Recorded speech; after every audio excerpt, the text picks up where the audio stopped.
That's what it seems like. That's what it seems like. People are just being valued as such. And I mean, if that's the case, okay, we have the power. Nothing moves without the people, right? And think about how they'll tell you all the time how much so-called black people spend every year, how much, the wealth is. Think about no business, no corporation, no government, nothing could function without the people. If the people decide to stop complying, that it's even written in the Constitution that if at any point you find that the government structure and the way it's being enacted is detrimental to the people have the right to abolish it, right? Yet we don't get to the understanding that the level of power that we have, because there are people in the military, there are people on the police forces, all of these things, people. And if you want to find a force that's to fight the police, you get the police to fight the police. You divide and conquer the same way that they have divided and conquered the people in order to control the people. That narrative works on every level, every angle. From that way, because they keep us stirred up by doing a lot of false flag narratives, actually doing atrocious things, killing people, filming it, making sure that we see it, putting it in they're constantly stirring up our emotions to keep us feeling like it's race, whatever race you claim, because it's not about the human race, it's about humanity. Because there is no such thing as the human race. So this is the game that they're playing on them. It's all a mind game. And they say that he who does not know his rights does not have any. And ignorance of the law is no excuse. So these are the tenets that they function on. He who does not know his rights does not have any. Yeah. Okay. And okay. So is that factor that okay with the okay, let's say that we're all property. Okay, we're all property due to how we present ourselves or permit ourselves to be presented and represented within, politics. Think about even what you want to be represented, right? That means if you have to be represented, you're automatically in the category of a minority. Minority has nothing to do with your complexion, your culture, or your population. What it has to do with minor, which means incompetent, incapable of managing yourself. So you need representation. So it's all words like that. Right. But as other people participate as minority within their minorityism, they're actually able to, establish themselves socially within this land somewhat at, if not competitive, but damn near competitive levels, with the Pilgrims. So it's like, all right, let's say that there is some merit to be gained from, again, using the minority status, but not identifying with it. Because that's the issue. These other folks don't identify as minority. They just use the status. They understand that they're using the system. Black people are the only people that's trying to amalgamate ourselves into this Right. What they're taking from is what they call white privilege, right? Right. This is basically what we're talking about. Now, white privilege has nothing to do with skin complexion, nothing to do with any of that. That's a status as well. But it is the legal status that is afforded particular privileges and benefits beyond the lower status, right? That's all, but all of it comes under the construct of the U.S. citizen. See, nobody should actually be a U.S. citizen, because the U.S. citizen is only an employee of the federal government, which is why you have a Social Security number, because that Social Security number represents. So let me ask you this. So the culture of these already established social factors has already been laid into the people. Like, I think this is the thing that makes culture so important, is because that is what can, whatever influences values. So you say white privilege is, more of a, political status, right? But the culture of how it's been presented specifically to our community, it's not something really that they're going to be able to ingest that operates initially from context. You know what I'm saying? And not in actuality of the social history that it has been, right? And this is my only thing. At what point does the social history, the point that the people have actually lived an element of their life, at what point does this not overrun whatever the past element of establishing a social running norm was? You know what I'm saying? At what point have a people not lived themselves out of their past? Because we can say that, and again, the reason why I asked that question is because the element that Black culture, the influence that it has had globally, to the point where, you know, so just through expressions alone, people are able to build empires for themselves in their own nation through a mere mimicry of us, through a mere peppering of, you know what I'm saying, of social element of us. So at what point has Blackness not earned the right to establish itself as a newly polarized social act? You know what I mean? I got you. As a social dynamic, right? This thing that we're calling Blackness, right? It was a creation of the corporate construct, right? And so everything that comes from it is the property of it. So the social construct that created it has the right to market it or to profit off of it, right? So even though that's exactly what it's doing. We establish it, right? We establish it, we live it, it becomes our reality, but it's lined up the same way that ancient times were, right? The only difference between now and ancient times is that we were in control of our reality, and we determine how our social norms, our social establishment were expressed to the world, whether they were bought or sold or marketed, however they were done. But under the status of the Black status, right, which is a created status of the corporation, which means it has the legal right to own everything pertaining to it, right? It's contract law. We deal with contract law and trust law, right? So as property, no matter what you do or what you establish, they have the copyrights to it because you have voluntarily allowed yourself to stay under that status, not knowing that you have a history, our story that extends far beyond that ever was even a thought or establishment. And because you are of the original stock or demographic of people, and all other people stem from you or came after you, right? So if you stay disconnected from that ancient history of yourself, and you know how they say you don't know, if you don't know where you came from, you won't know where you're going, right? So they have been telling us over the last 2 years, they have been telling us what the history is, right? And we often forget that it is the victors that write the history. But in this case, it was the losers that actually wrote the history. And then they just re-educated the generations to follow and go into the educational system so that they can distribute that false history. And then we have been regurgitating it to ourselves as well as our offspring. And so now it has established itself as the history. And everything about that history is false. Most of it is made up. Most of it is designed to get us exactly to where we are right today. And that is having not even the full benefits and privileges that are provided to those that are under the higher status, but both of them are all statuses. So if we enlighten ourselves as well as all others to know that we're all in this trap, then those that are even under the status of receiving the white privilege will realize that they have been duped and fooled as well, and they need to fight against that same corporate construct, because what's really behind the corporate construct is what's called unum sanctum. And unum sanctum says that they're going to capture the minds, bodies, and souls of every living being on the planet and have them under their dictation and control, and they care less about what you call yourself, what you claim, how you feel.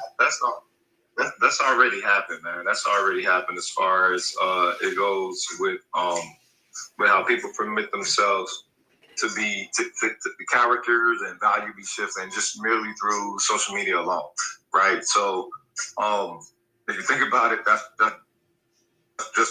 one thing to think about, the way that all this is connected and stuff. The only thing is, we get right back to the essentiality of humanity, right? And how it actually does stand on its own. Not necessarily in definition of how the system was to see it. Because remember, it existed prior to the social structure. Humanity existed prior to the social structure. Exactly. So we're supposed to function outside of it. We're not supposed to be functioning underneath or within it. See, that's why I say the moment we realize that we are not U.S. citizens, because U.S. citizens deal with what's called colorable law or the color of law. It appears to be law. Everybody can look up color of law right now. And just based off of that definition, that should bring us to an understanding of what's really going on, right? So we think that that's law. Man, don't see. We'll keep it in the classroom. I got a black law. Hold up. I can bring it up. We'll, you know, so I understand we can look it up on the internet and everything, but hell, why we buy books and don't use it? Which edition do you have, brother? Do you have the 4th edition? That's one of the best. No, I don't have the 4th. I do. This is the 8th. I got it. All right. Okay, so let's see. Color of law. All right, so we got color. I hope y'all still reading, you know what I'm saying, real books too, you know what I'm saying? Y'all put these people trackers down from time to time. Right. So that's exactly what they are. But that's by design as well. And if we get the more and more we get defeated, they can flip that switch at any time. So we definitely need to have tangible things. Yeah, real quick, it's on the way. Go ahead. One thing I just want to show the family is that we're also going to a cashless society. So we definitely need to start investing in gold and silver and land and different things and saving seeds and just getting back to the concept of self-sufficiency and being able to return to the ways of our ancient forefathers or our parents who realize that everything that we need, the abundance of life, is actually already abundant. Yet because we're under these social constructs, we think that these government structures have control or dictation over them. Yet they do not, because they run off of what's called authority, right? And at the root of that word authority is the word author. And they did not author any of these things. They definitely did not author us, because the way it goes is that the creative force, by whatever name you prefer, created man, and that's male and female. Man creates governments. Governments create corporations. Corporations create citizens or employees. And so they have switched places with us. They have put us underneath them when we are the authors or the authority of government. Government is supposed to work for the people, of the people, by the people, right? Yet that's not what we have. We have government dictating authoritarian rule to the people. And that's where the problem is. This is why power is the people is promoted and regurgitated and repeated constantly, so that we can get that in our mind, we can reclaim the reins of our own mind and realize we have to unlearn and relearn and restructure our entire reality and co-create the reality that we actually prefer. That is true. Y'all found it.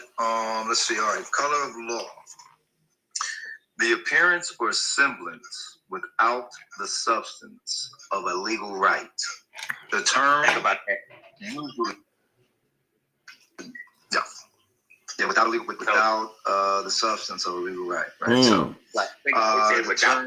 without the substance of legal right. Right. Yeah. So think about where the color comes from. Right, because once they called everybody yellow people, they call people red people, they call people brown people, they call people black people, they call people white people, right? There are only two left. Everybody else, every other cultural demographic, they denounce those terms, right? Yet the two that are left are the black and the white. They're still clinging to them. They're still trying to empower them. They're still trying to find life in them. Yet most of us don't even understand the origins of those words, where they etymologically began and what they mean. Yet we cling to them, and we're trying our best to put as much power into them as we like, because for generations we've been told that that's the way to get ourselves to upliftment, right? I'm not demonizing our attempt in doing so. It's just that I'm aware that that's part of the game. That's the trick. You know, we often say that we're playing chess, not checkers, right? But they're playing what's called 5D chess. And people look that up if you've never heard of 5D chess. That's fifth dimensional chess. They're playing a new type of chess game. But even for those that think that they're aware and they're woke and they're playing chess, well, they're playing 5D chess. So look that up. So when we get into these color games, as long as we're under those stats. The issue with all this is, when it comes to the authority of the system, okay, you got to remember, I'm of the sort where there's certain accountabilities that I would call a deity.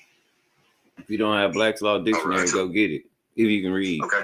And you know how people feel about deity. If you can't read, just go back to. Right. So I would do the same. I do the same thing to a government. I do the same thing to a social structure, do something different. I call it to a specific get an app that reads it for you. Ultimately, life is the most important element in all of this. Then a translator. Right? That's the most important element.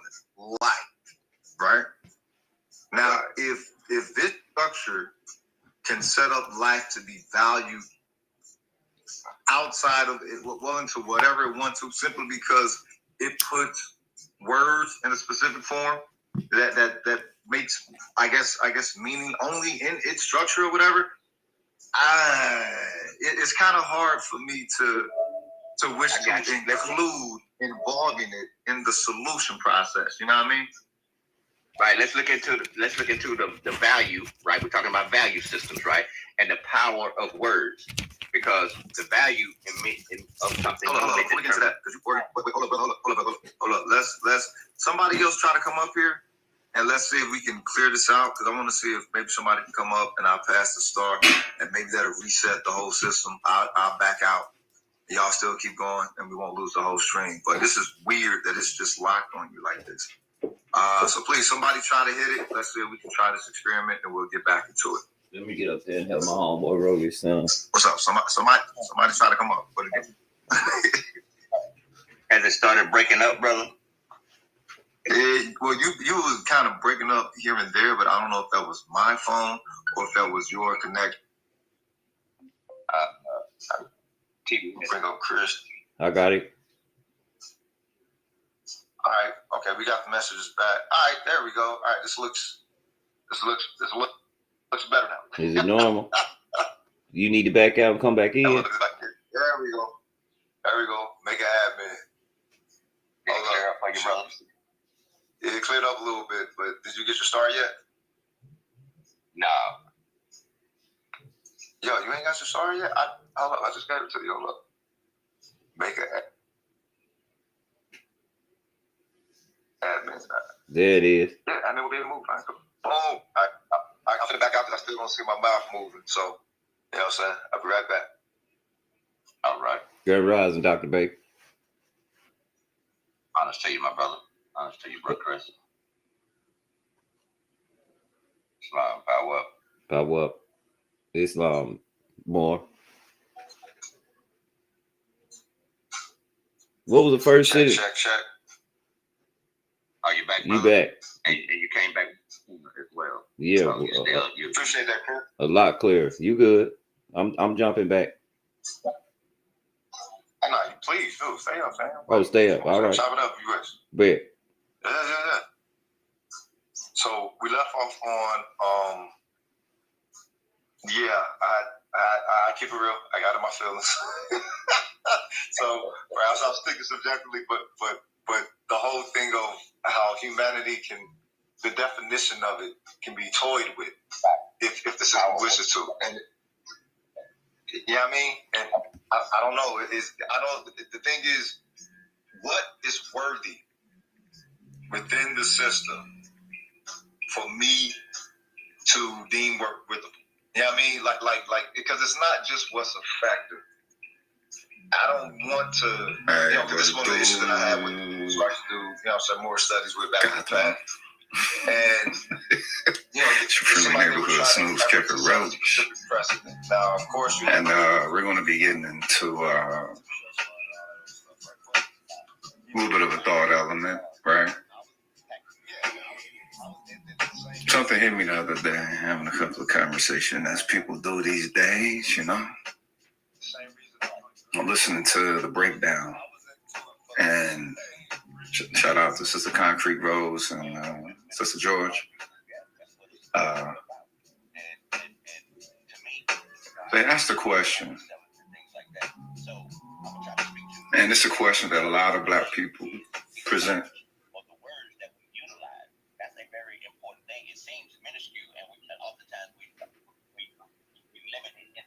Semantic things like that. But when we think about what role the language or the word play on the mindset, right? How it establishes how we think, our process of thinking. And that thinking kind of dictates and determines how we act.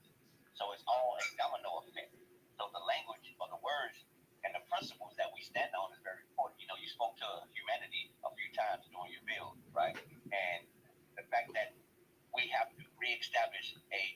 God, y'all don't want to get down, but I got to. Because y'all can't hear. Right? And standing on those principles, especially when the way that we treat ourselves. Principle, right? And standing on those principles, especially when the way that we treat ourselves and we treat one another, right? And if we don't establish that, then anyone who is outside of that, then they're only going to be trying to be a taker. They're only going to be trying to be a user or levels of profitability that they can obtain from it. It's not for the love of themselves, the love of the people, not for the love of a truth in life. And so that to me has to be explained first, because there are a lot of things that I can share and give access to a lot of people. Yet to me, we have to rebuild our character. We have to rebuild, the principles that we stand on before any of those things should be distributed, because it's not in the weapon. It's not in the tool, because that tool can be used as something to build or it can be used as something to destroy. And I give an example that you can take a pencil, right? You can draw beautiful art or beautiful poetry, or you can take that same pencil and go around and start stabbing little babies' eyes out. It's not in the actual tool or item, in the use of it. Stab little baby's eyes out. Damn, the baby kids. Absolutely. Yes. Real little badass. Save the babies. Save the babies. Save the babies. Save the baby for real, baby. Yo, let's get these messages. Hold on, brother. Hold on. These messages getting up here. And let's see what we got. All right. Chris. Oh, wow. Wait a minute. Short stroke. Let's see what short stroke. All right, Mars. I'm going to bring you back. You ready? Here we go. So it's the question of whether you're awake or asleep that makes the difference. This is whether you're out of sleep. It's a star's normal dreaming pattern. Begin to show itself. It's the ability to anywhere you want to be, even though you was awake.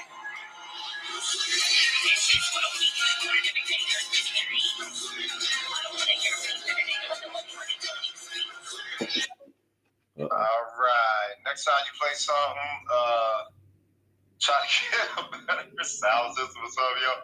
What you got in there, dog? You playing that shit through only tweets? All right, Chris. Well, one of the things I've learned, I think Dr. Bay, you may know this as well, that people are triggered by words, and they will respond to a word violently, like that word is hurting them. So, for example, if you decided to build a black militia, you already in the downside there, because people will see black and they'll see militia and they'll start to respond. If you just a minority community. Okay, well, they're making us into a community. I'm a little worried still because they're minorities, but, yes. A community of outcasts. Just different words to sort of express and protect yourself. That's basically it. Using words to protect yourself from people that may be triggered by your words and decide to act violence upon you for carrying that label. That's the type of game I think we're playing here. We've been playing this for centuries. See, even with that, bro, Chris is speaking to the importance of words and the power that they actually carry. That's something that's overlooked a lot in society and in our own minds. That is true. I mean, look, even though I don't support them, but just the fact that you can utilize them as a social litmus test, the whole Black Lives Matter thing. The fact that they, took their weak asses out there and twerk and all from the police and everything as a form of activism. And the response that they got for simply using like black in the name, right? It was, if you notice, people didn't even go at the fact that was their people and all that. It was more, black people ain't that important. It's like, wait a minute, y'all, they're not really here to represent blackness. What people don't understand is that the people that are behind this, they're actually masterminds at this game, right? And they manipulate almost every aspect. They leave many things to chance. It may seem and appear as if it's happenstance, but it's not. All of that is by direct design. And so the more and more we understand that, the better we're able to equip ourselves or prepare ourselves against it. I call it the 5 Ps. Proper preparation prevents poor performance. Hey. And so because we're not aware that these are masterminds that are manipulating the system. There's a website you can go to called crisisactors.com where you can actually get a job, fake, atrocious crisis and murder people and be participating in it and act like you got killed 3-4 times. And, all of these things are going on because the entire social construct is a fraud. So it functions in a fraudulent way. Then it makes movies and places narratives and programming into our minds. It does it in the music. We talk about all these things for years, right? So it's not like anything that we're actually saying is new, right? We just have to change the way that we see it, because when we change our perspective about what's really going on, then we actually begin to empower ourselves with what it takes to actually change the narrative instead of just being victims of the narrative and being defeated by the narrative. You know what? That is true, because adjusting one perspective, like what the worldview did for me, it had me see that, you know what, we aren't poor. You just think you're poor simply because you're told that this is what being poor is. Yep. And then that's reinforced through, I guess, maybe what is believed, and also what it could be commercially shown. And even to that point, think about how what we consider to be wealth or what we consider to be riches or money, right? The only thing that gives this present paper currency value is our faith and belief that it has value. Other than that, that's printed paper. It's not backed up by anything. It's not worth it. But because it's attached to the people have attached themselves to it. That's what gives it the value. So the value still lies in the people. There's no value outside. It's always been the people, but even as they display it, they don't know how to claim it. It's it's like, you know what I mean? Just like Captain Flint said, the power is yours. Everything said the power is yours. People don't know how to see their own power. They don't know how to perceive their own power. Just like the fact that we talked about with the dollar, right? Again, the dollar is no different from the hashtag as far as I'm concerned. You know what I'm saying? It's all about how one pours value into it. So that means that our participation itself is power, right? That means your mere presence, even if you're not even participating, if you're just in proximity and you're a person and you're there and you're utilizing whatever's in that space, you're offering power there. So now think about intention, right? Now think about that intention going towards already pre-established definitions and structures. It's like, how does that power not attempt to overrun the already defined perspective of the structure? Like, no matter what, because right here we got color law, right? So to finish reading that, it says the term usually implies a misuse of power made possible because the wrongdoer is clothed with the authority of the state.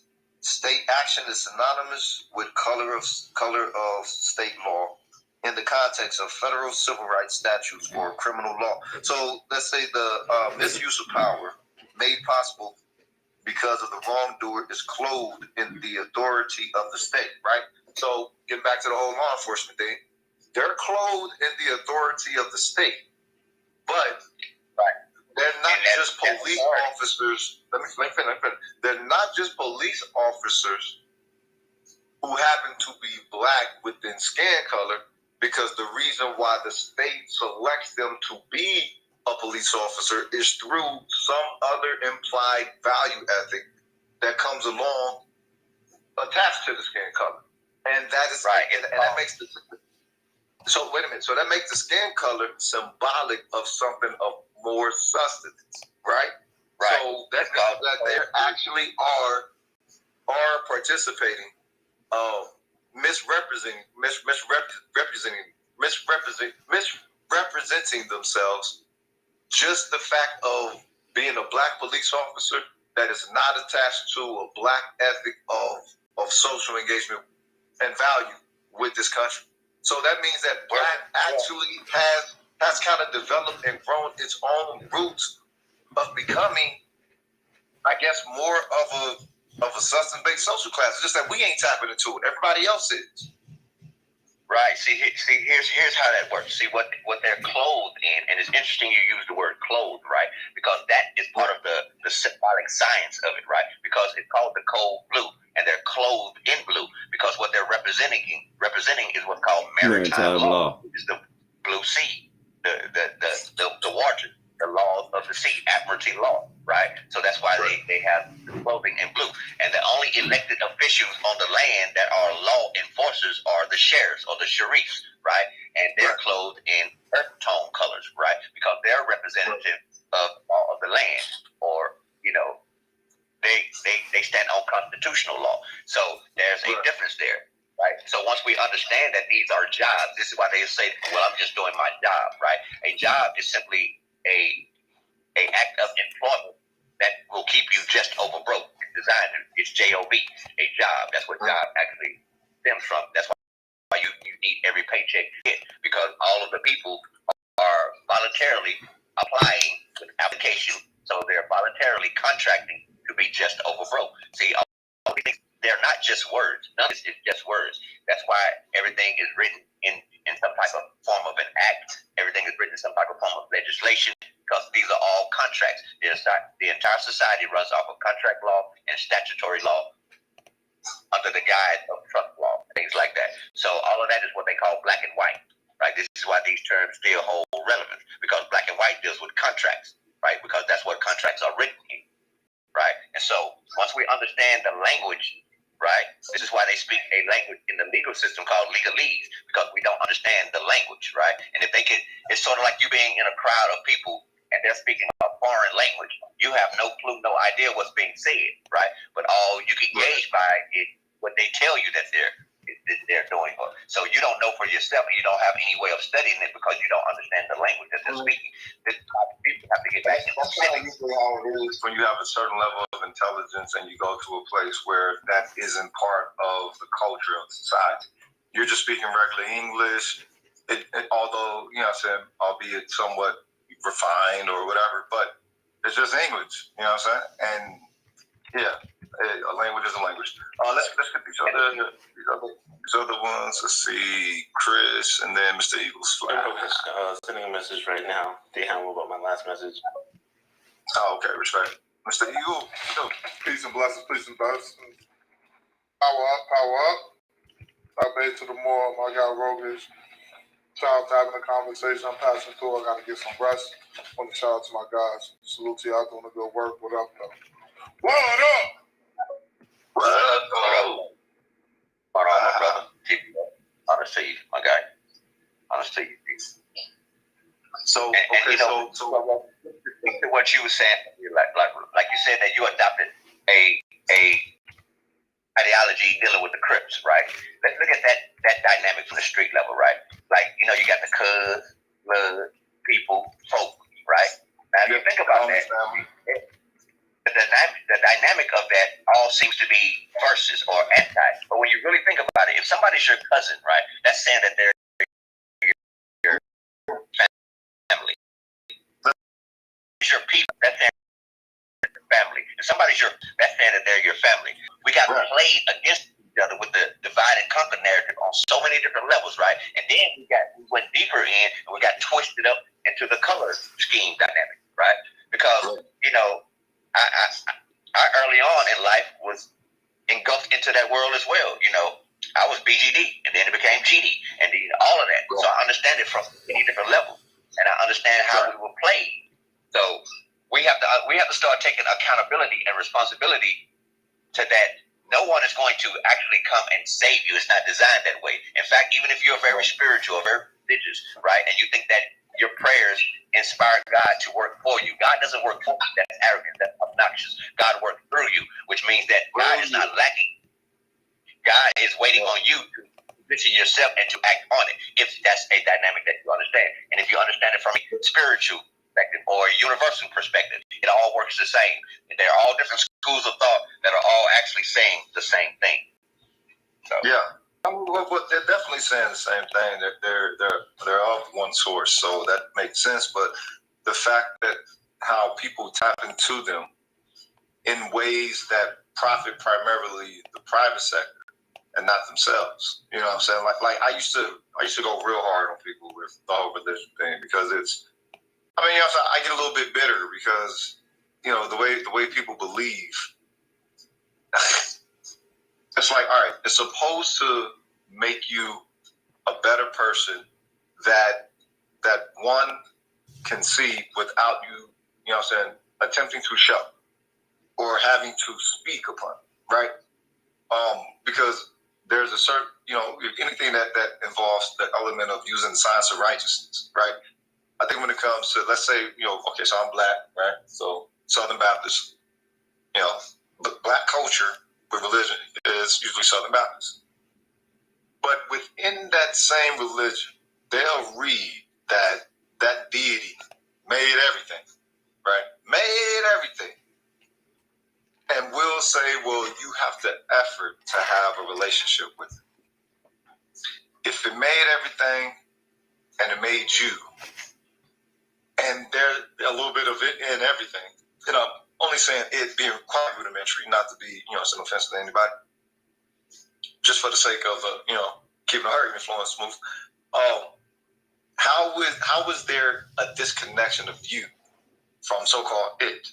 How are you outside of it? How does there have to be a relationship for you to have to establish with that which is the creator of everything, including you, as if it didn't create you, as if you can exist outside of everything it created? Now, let's say that you can. Through what measurement of identifying what factor of force in yourself do you see that of yourself?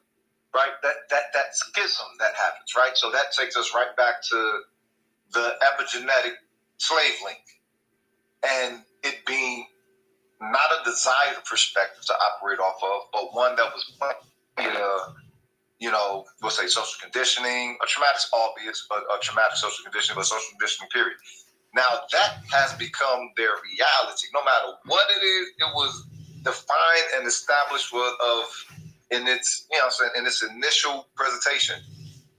The reality of how they value it in their contemporary motion is how they rock with it.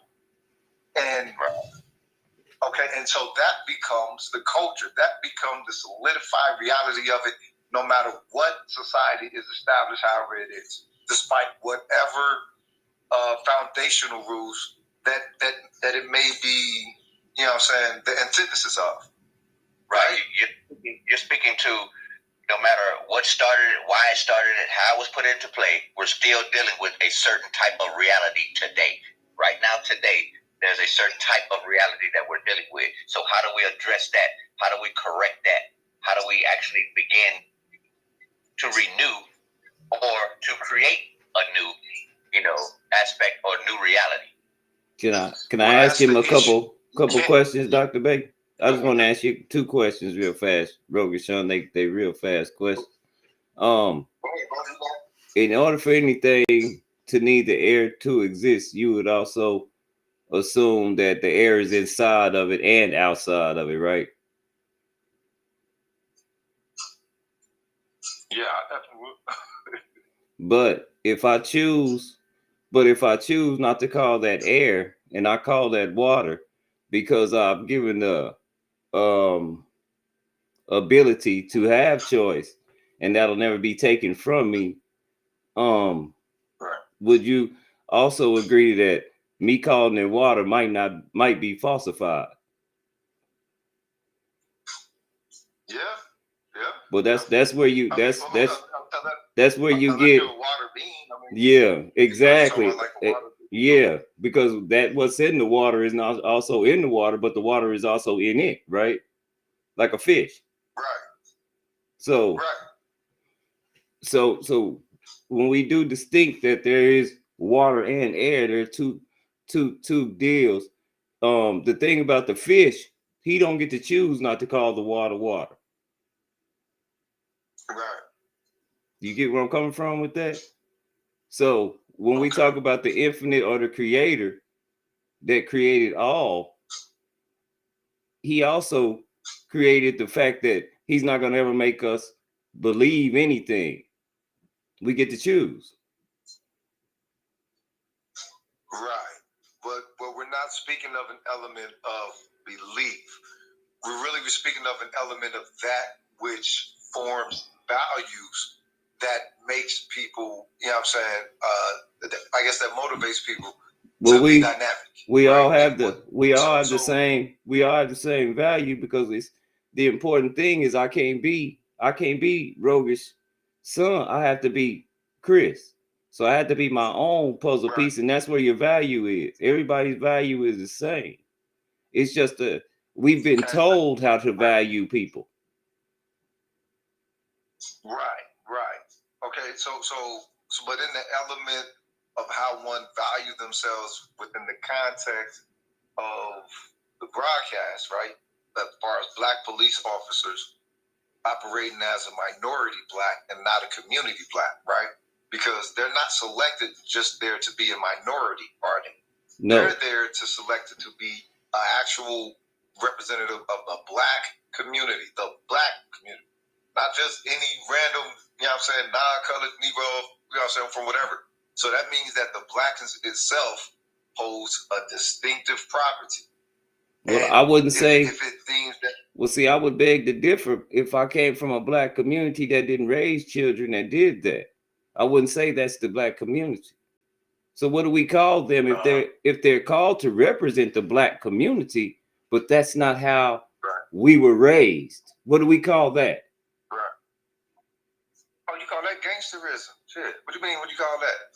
But with the Tyree, Yes, sir. Nichols, yes, sir. situation. Oh yeah, that's gangsterism. That's all that is. That ain't got nothing to do with color. The only thing that I'm calling into consideration. Thank you, sir. Yeah, you got to it. You got to it. Thank you. That's all I want.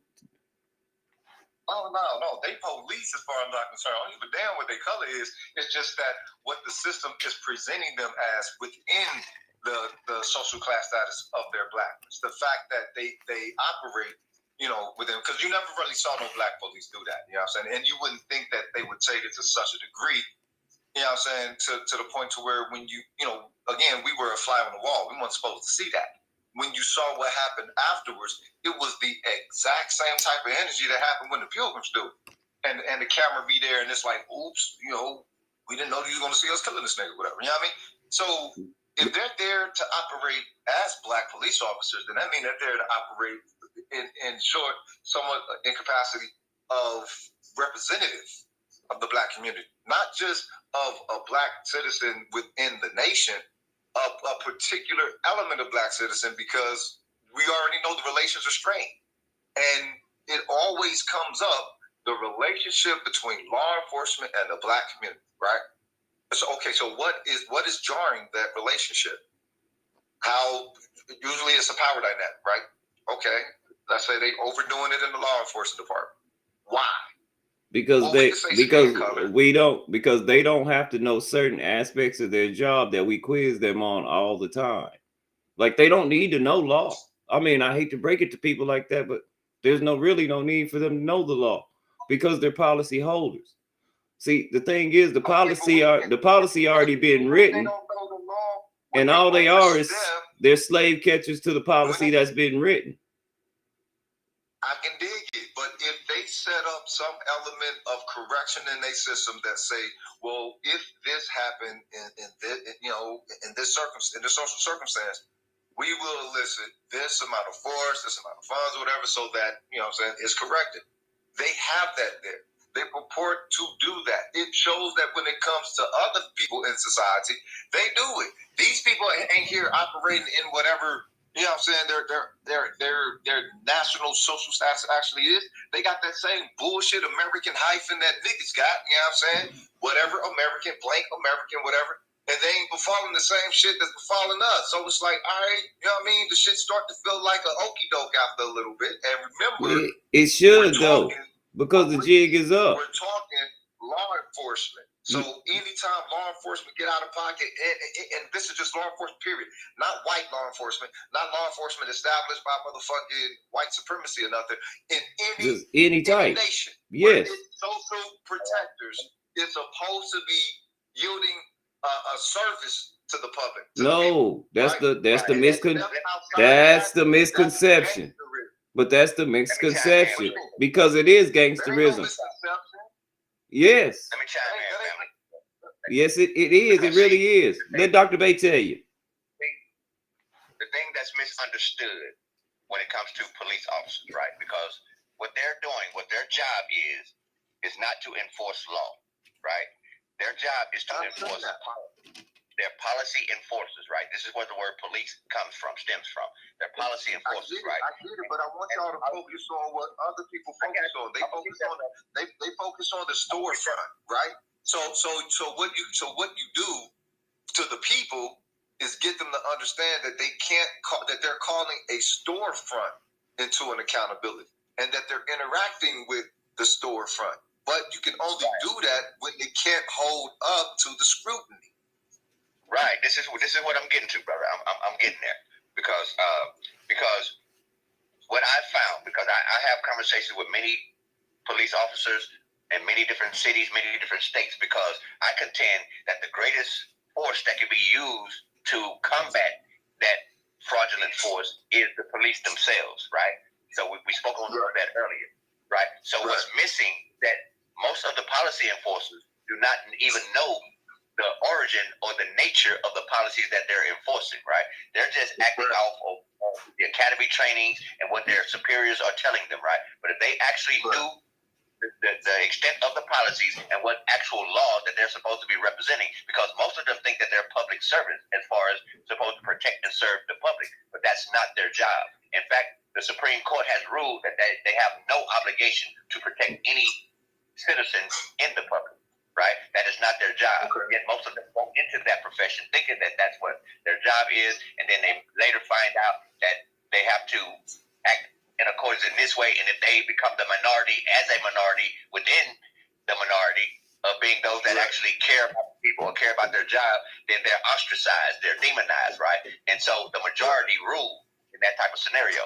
So we have to create a bridge or a line of communication with the policy enforcers that actually empowers them with the actual knowledge of what that job that they're holding down truly is.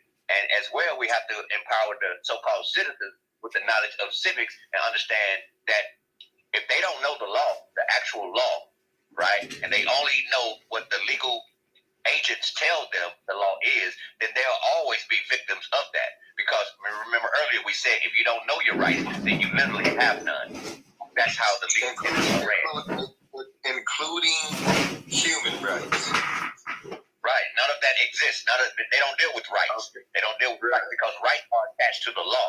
So what they deal with is policies, which are attached to privileges. That's why every document that you get, every contract that you sign, people operate in their humanity through granted privileges or acknowledged privileges. Right. That's how everybody in society is functioning. They're functioning through granted privileges. Now, hear me out, man. Hear me out. This is one of the reasons I ain't like listening to MLK, because in how passionate he was in his earnest for the love that he had and wanting to do the brother thing. It's like, yo, you really truly believe that, and it's like, yo, damn, I hope that's the way it is, and you know what I'm saying, because that'd be dope, you know what I'm saying, for that to be required. And in what it is that I'm getting from you, it's that same litmus test with it, like the fact that it has to be acknowledged, the fact that humanity has to go through a sifter, like that's my issue with this whole thing. That's the thing. This is where you get jokers from, right?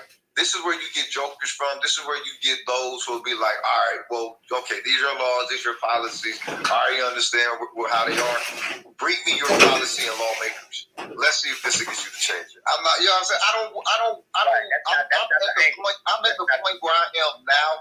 It seems foolish to try to work with this.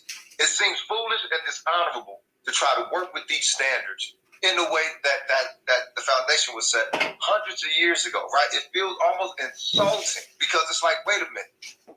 If my original earth-given, God-given, creator-given, universe, cosmos-given livingness, we ain't got to say humanity, right? Because I understand that means something different within law or whatever the fuck, right? Livingness. That means these motherfuckers is able to declare our livingness what the fuck they want it to be through the word. That's what the problem is. Yeah. No. I wish I would, bro. I wish I Rogues. That's where the problem comes in. That's where the misunderstanding comes in, because that's not to be determined by anyone other than yourself. It's supposed to be determined and established by yourself. And you mentioned Martin Luther King, right? If people actually go back and they look into those latter speeches, those latter statements that brother made, he realized, and he made statements similar to that. He realized that he had led his people into a burning house. He realized that now he changed his narrative. He started changing his speech, and he started talking about we coming to get our check and things like that, right? That's when he had the determination, the time to take him out, right? Because he had became aware of what was really going on. The same thing with the brother, what people erroneously call Malcolm, right? Whose actual is El Haj Malik El Shabazz, right? The brother Shabazz, he came to a realization of how he had been played into playing the people, right? So when he came to that higher level of realization, right, they made the determination to take him out as well. So, but the important part is for the people to realize that power is the people, and it's not something that you're asking for. It's not something that you're requesting. It's something that you were born with. It's something that you already are. You don't have to speak on it, demand. You demand it in a sense that you're not tolerating anything else other than the natural inalienable rights that you were born with. And that's the spirit that you invoke and you inspire in all the people. And that's the way everybody begins to move. And until everybody begins to move that way, you'll always be continually going through these cycles over and over and over, because you're not standing in the capacity of your true strength. And your true strength begins with you, but it extends to others, because you've actually never been alone. You're not alone right now. Yet as a collective, begin to move, that's what moves things, right? But we've always had this unity problem, right? People can't unify because people were trying to unify under banners. We need to unify. Do we need to unify? But people are trying to unify under banners and things that were given to them attached to a false history. That's why it's never going to happen. That's why it has not happened, because it's not founded in truth. There are two energies out here. It's truth and falsehood, or it's love and fear, right? And most people, this entire construct is based off of fear, and that's the energy that everybody lives according to and lives under. So that's what has to be addressed within each and every being, starting with you, starting with me, starting with everybody. And be honest with yourself. To what level are you actually afraid? What level are you dealing with the consequences of actually standing up and doing what it takes in order to take your status and apply it where you wanted to apply, which is your natural right that you were born with, that can't nobody give you. You're not asking anybody for no right. That's ridiculous, because you were born with them. So you have to stand in that power. Fear has always been my motivator, but not a debilitating fear, not a fear of anything happening to me. My fear has always been not giving a fuck. That's been my biggest fear, right? Well, that's how you make it work for you. That's it. That's what we have to do. Now, hear me out. Not giving a fuck when it comes to attempting to reach a mutual understanding. That's the best understanding, as opposed to just my understanding, right? Like my biggest fear is going con. You know what I'm talking about? Not CON either.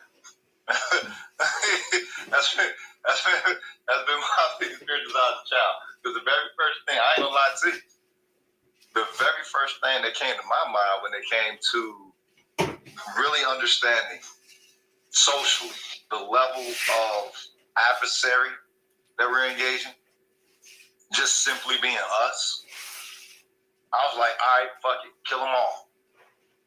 And I was young thinking this, because the very first thing that came to mind was, all right, well, this is the history. Everybody done everything. We was super rooted in church, so I was judging a lot of stuff off of that. You know what I'm saying? The literal aspect that one who believes at that age would. You know, I was like, all right, well, yeah, obviously this is evil, right? It had nothing to do with being black.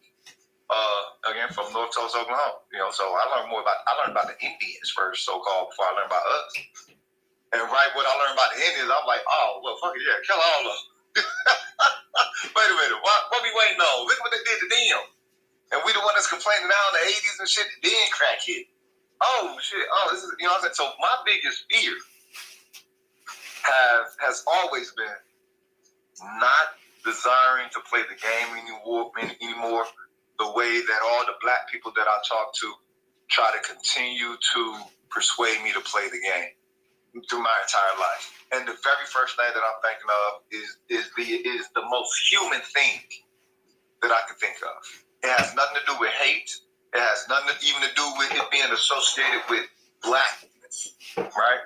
This was more associated with nature and the Native Americans. Buffalo Skull Island, if none of you know about it, look it up. You know what I'm saying? Or Buffalo Skull Mountain, if you will. Look that up and think about learning that in first grade. And when you understand certain elements of how the Native Americans lived, where nothing was wasted, where everything had an order, where everything had placement, right? You know what I'm saying? I came up in a place where everybody was always fighting. People was always wasting. People was all, you know what I'm saying, drinking. There was some love there, you know what I'm saying? But it was like, yo, wait a minute. There could be a greater order than this. These people had a greater order than this. Wow, they lived here. Wow. What? And what happened to them? Dun, dun, dun. In come the Peckerwood.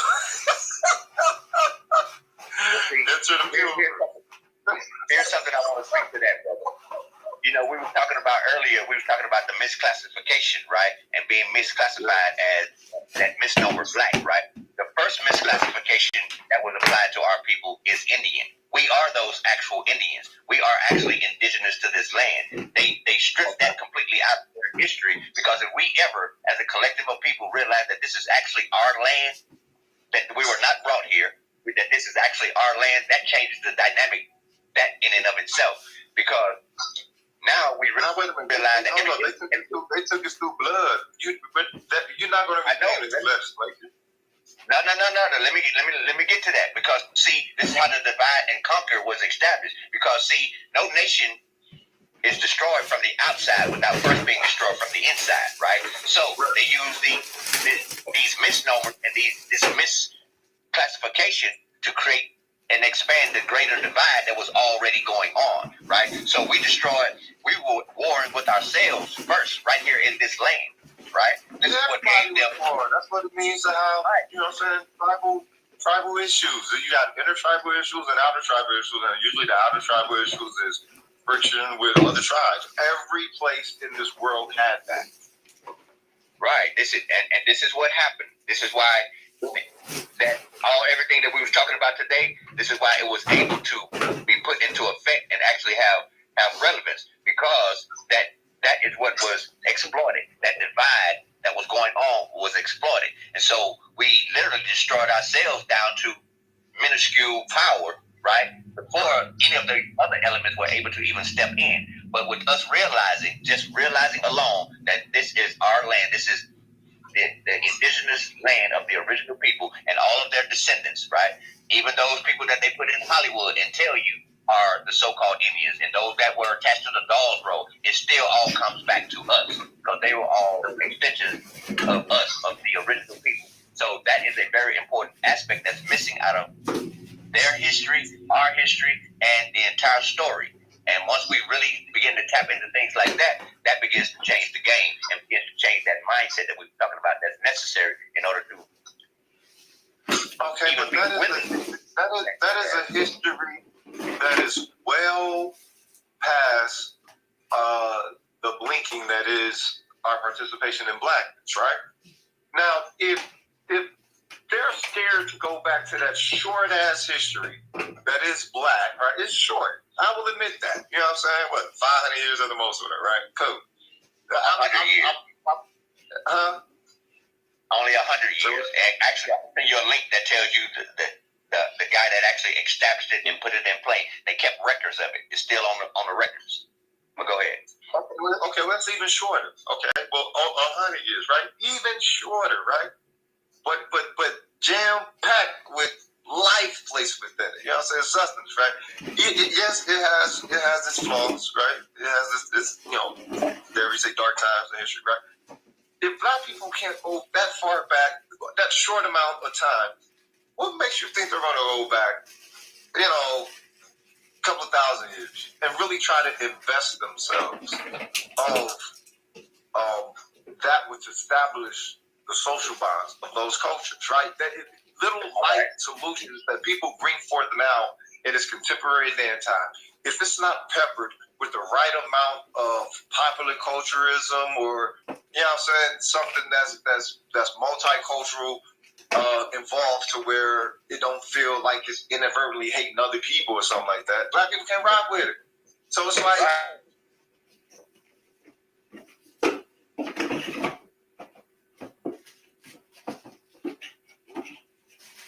Golly.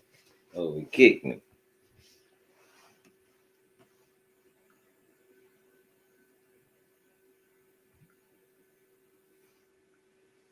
We have three brains in our What's body. up, BPB? There's a legitimate scientific reason as to why we can't connect to certain things, which will create a certain activation in us, right? And that's because these things are built in falsehood. And what you're talking about is an actual spiritual connection to things, right? So if you're directing people back to things that don't embody them with a spiritual connection that empowers them, then that's why there's not much energy that's actually going to be activated in it, because it doesn't actually in truth, right? Because we're built on truth, right? At our core, at our root, we're founded in truth. Yet everything that we were given, everything that we are trying to empower and make connections to is built in falsehood, right? This is where that little slight disconnect has a neurological effect. It actually has a brain effect, a mental effect, right? That causes it not to be enacted. So once we begin to understand all of those things, we come up with better techniques in order to actually do what we're saying needs to be done.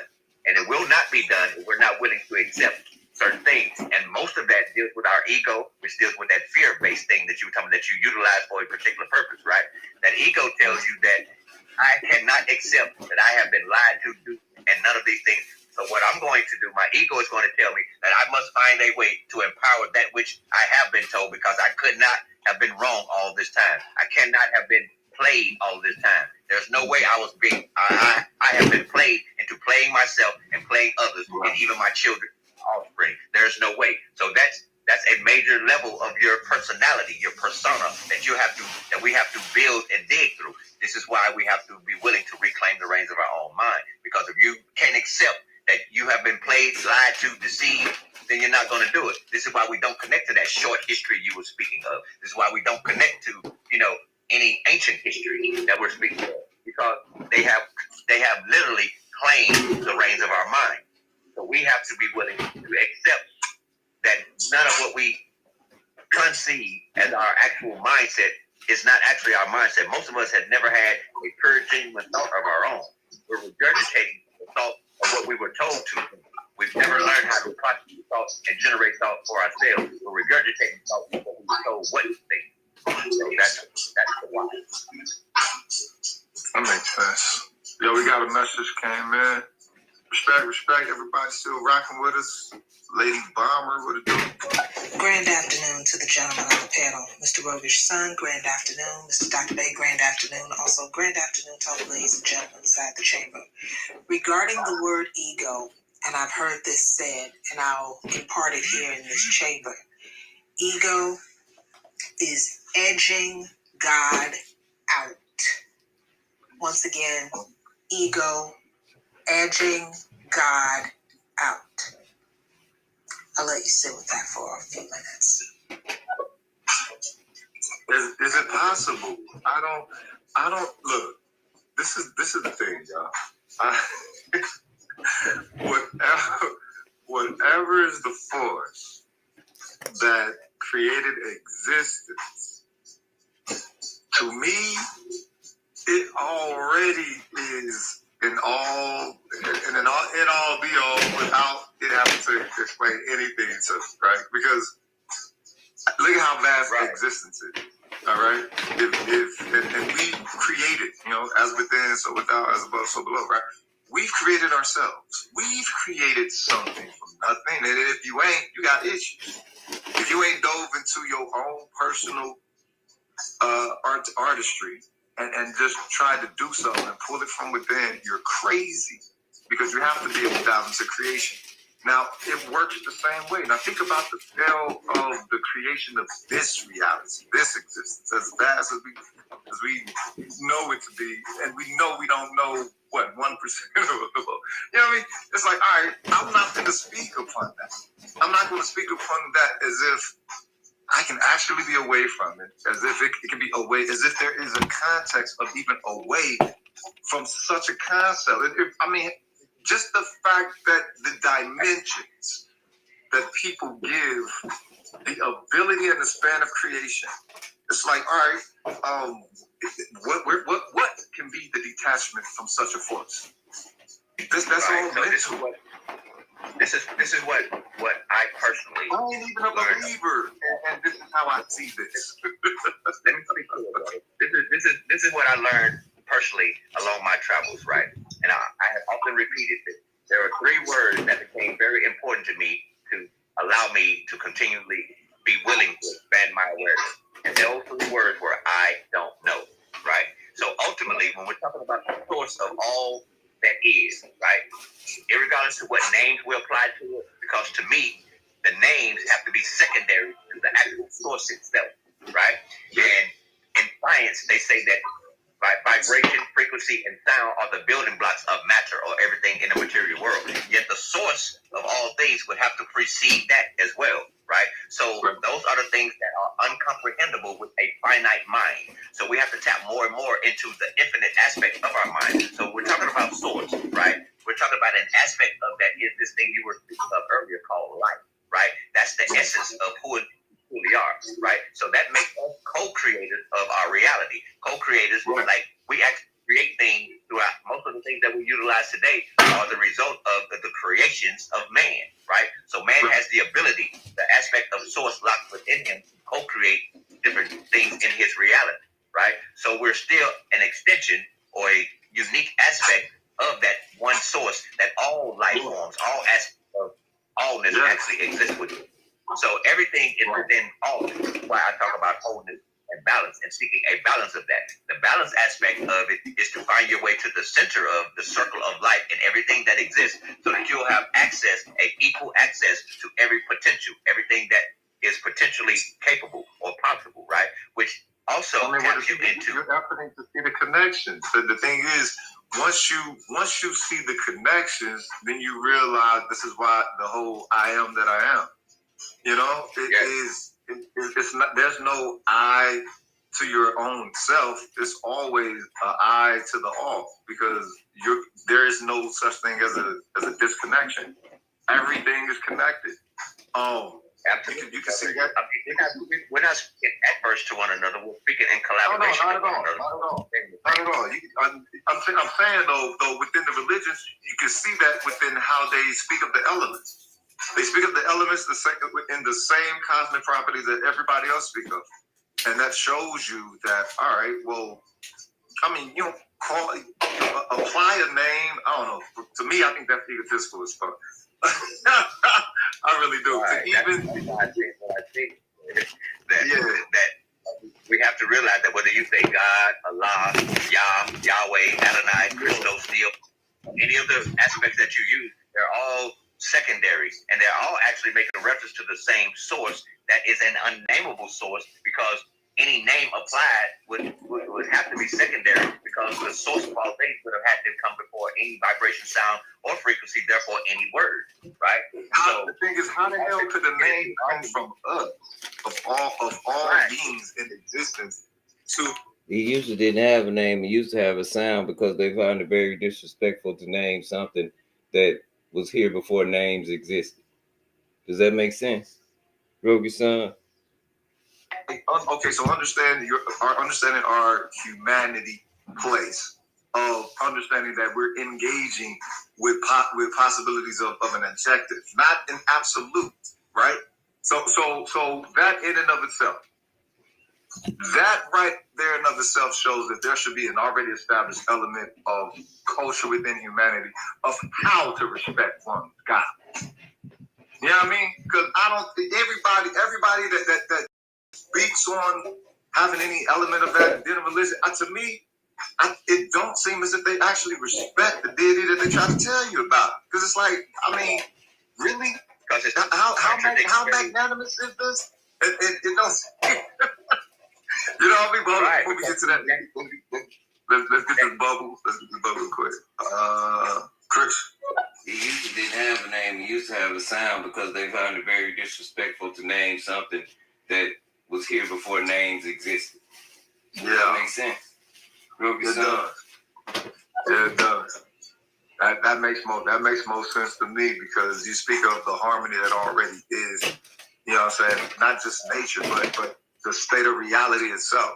It seems like it's connected on like vibration and sequence, and you know what I'm saying? Like I said, I've always seen, you know, people say heaven and everything. I've always seen this place somewhere as very, very heavenly, if you will. Because it really, I mean, it's all in how you look at it. You know what I'm saying? The fact that it's self-contained, takes care of itself, the way we're connected to it. Our breath is it's air, you know, our breath, and it's like, yo, that's a crazy synergy. You know what water does, what the water molecule not only does with us, but what the water molecule can do itself. The fact that, yeah, we call it dirt or walking on grass or whatever, but it's literally just like life and energy in a whole different form. You know what I mean? And you put a seed in there. And it gets ignited with a life force that could grow something as large as a sequoia. Because, bruh, this is all of it. This whole place is wonderful. Absolutely, brother. All of it is the beautiful diversity of the things we call life. And you know, there's a saying that I developed an affinity for, and that is, in order to change what you see in the world, you have to change the way you see it. And simply by changing your perspective and just like the perspective you're speaking from right now, that expands the beauty of the diversity of life and realizing that this allness or this oneness or this wholeness that people refer to by different labels and titles and names is an expression of everything that exists. And I have a saying that says you can't add to the all, nor can you take away from the all. You can't add to the all because where are you going to get it from? You can't take away from the all because you're all going to go with all. You're dealing with all. So, That's what's up. Yo, this is a great build, man. This is a great build. I hate to ditch it, but I gotta give myself a haircut, get ready for the gig and everything. I want to. Yo, as always, brother, it's an honor to build with you. As always, you know what I'm saying? Mikasa Sukasa, you heard? Absolutely, fam. And much love to you, fam. And everyone that came through and everyone that's in the chamber. And as I often say, we are growing. And always be willing to expand our awareness. More realization of self. Because when I say self, I'm talking about that sacred, eternal life force. We are trying to remember that. And we're trying to reconnect ourselves to that. We already are that, yet we're in the process of remembering that. So honor to y'all, fam. And much love to you. And we out of here. That's what's up. We're gonna leave off on that. I think we got one. Yeah, good.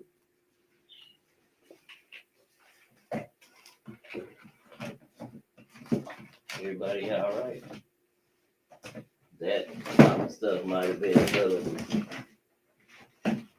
a little too deep for the blood of my congregation.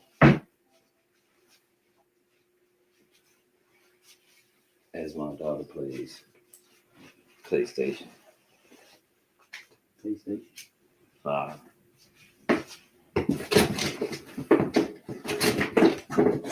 This hero stuff put in this box together.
What's up with it?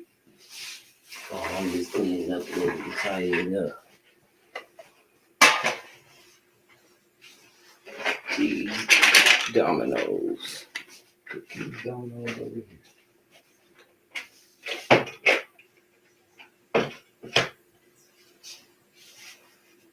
Yeah, moving some stuff around. You all right? You chilling? Everybody good?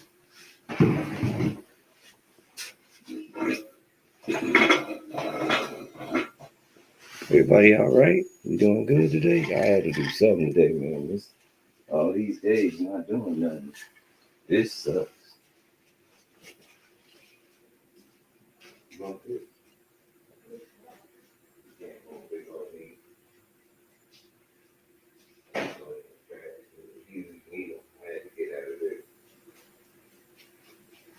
I had to put some stuff in. Had to shoot some stuff in the Polaris.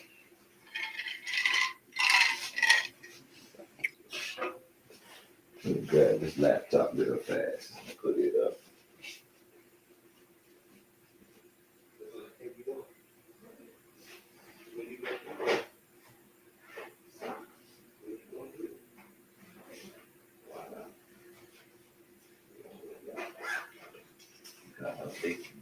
I thought you knew something.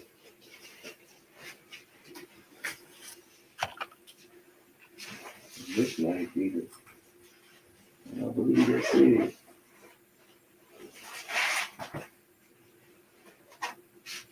That is the mouse to the laptop I just found.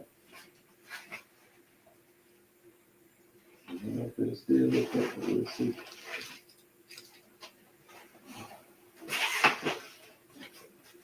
Thou shalt see.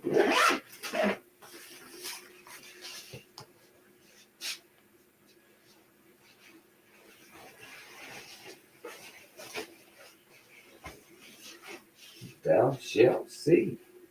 Man, I got a lot of stuff. I really didn't think I had this much stuff. Got to be up here.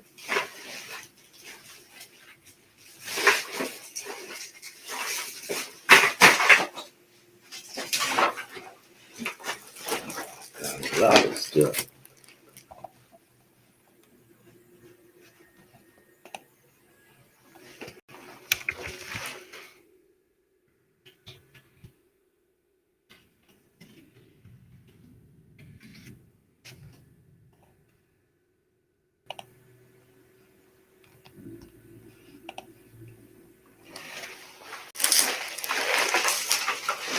coolin. I'm just coolin.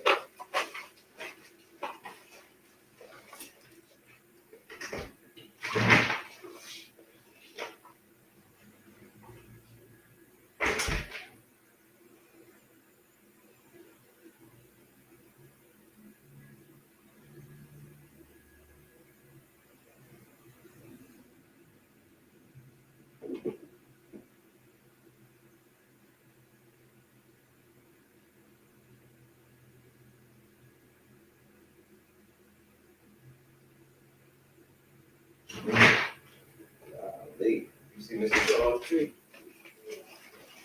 I gotta take a picture of that. Hold on, I'll be back. I'm gonna put a picture of what I just walked outside to. Got to be more careful. Huh? Oh, you see it?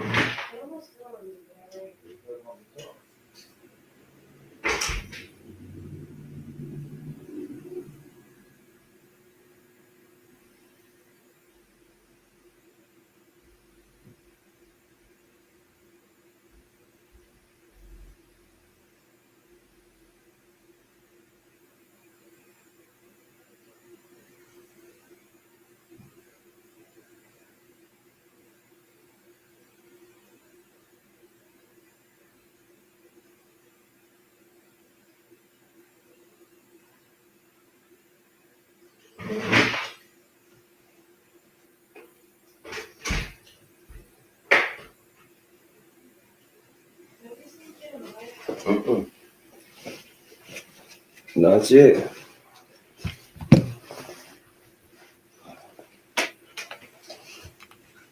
Look at what you look like now. Oh yeah.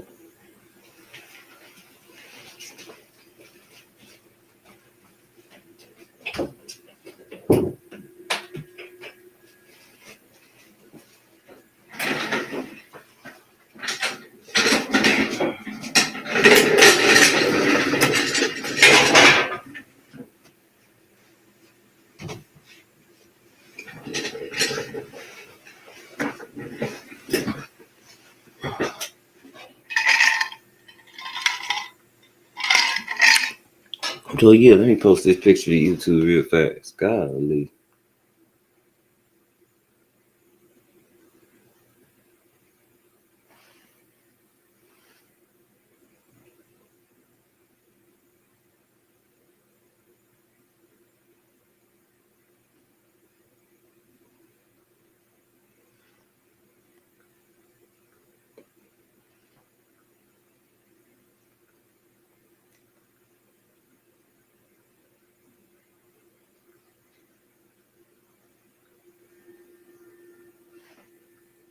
It ain't gonna let me. Oh well.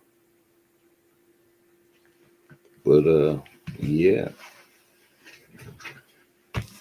pretty doggone bad out there. Go to myself. Lord have mercy. What in the entire world is going on outside?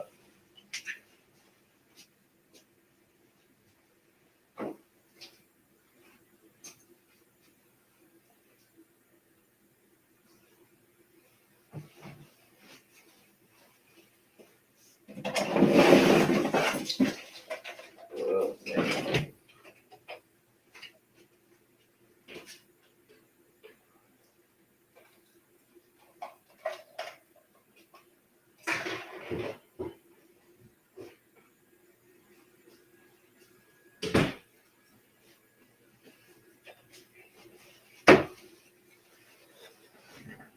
gosh almighty. I gotta get out of this house.